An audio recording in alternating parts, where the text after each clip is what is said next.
Dalam dunia yang kelihatan ceria, tidak semua yang tersenyum benar-benar bahagia.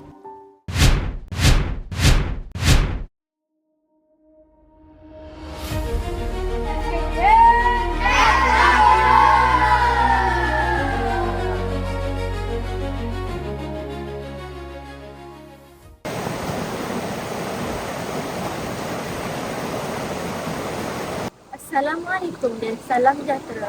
Kesihatan mental bukan sekadar isu orang dewasa, ia juga mental jiwa anak-anak. Bersama dengan saya, Tengah, Ketua Peksan Akhir Mak. Hari ini, kami membawakan sebuah kisah tentang seorang murid yang hidup bersama lingkungan dalam usaha mencari nasihat. Ini kisah Haziq. Di mata orang, dia bermasalah. Tetapi hakikatnya, dia sedang berjuang untuk memiliki minda yang sihat.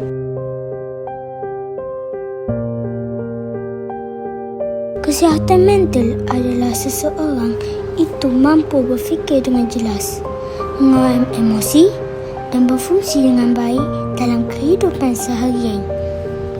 Namun, tidak semua memiliki keupayaan ini secara semula jadi.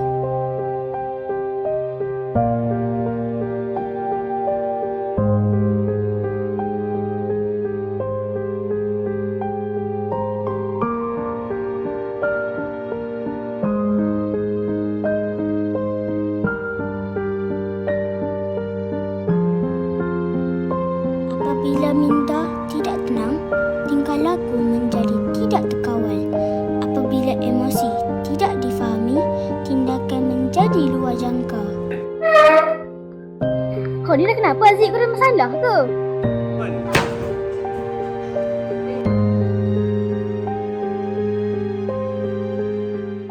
Haziq, kau faham tidak? Haziq! Haziq, Haziq! Haziq. Haziq!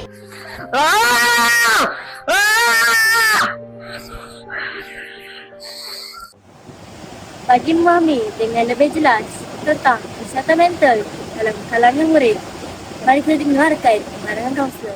Minda sihat ini sebenarnya bermaksud kemampuan diri kita untuk mengawal kita punya emosi, kita punya fikiran dan juga tingkah laku dengan baik sebenarnya. Kita mungkin penat, kita mungkin akan rasa stres dan juga sedih, tapi itu semua normal. Cuma kita kena tahu bagaimana untuk kita mengawal dan juga menjadikan diri kita itu positif. Sebab itulah minda sihat ni sebenarnya sangat penting bagi murid juga, membantu murid-murid untuk fokus belajar, ya, membina keyakinan diri dan juga membina skill-skill yang membolehkan mereka itu berhubungan dengan baik dengan orang yang sekeliling. Dalam masa yang sama juga, kita ni sebenarnya perlu peka lah. Kita boleh lihat antara tanda-tandanya mungkin dia jadi pendiam atau dia boleh jadi seseorang yang hilang fokus dalam sesuatu. Sebagai contohnya macam dalam video yang diberikan tadilah. Dan kemudiannya kita kena lihat juga perubahan-perubahan kecil yang ada. Dan akhir sekali saya nak pesan lah, sebagai warga sekolah ataupun keluarga lah, kadang-kadang kita perlu jadikan diri kita itu sebagai support system untuk membantu murid-murid ini dan juga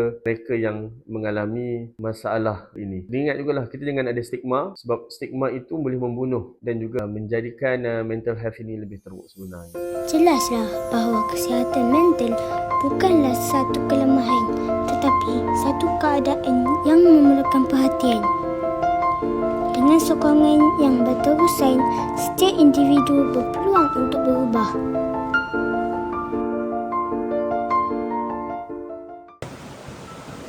Kesihatan mental adalah tanggungjawab bersama. Jangan cepat menghukum kerana kita tidak tahu apa yang diri seseorang. Sebaliknya, perlu sokongan dan jadilah sebahagian daripada perubahan.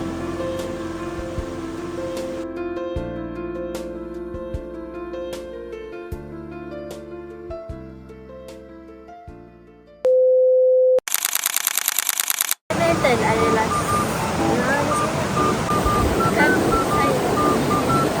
yang lebih jelas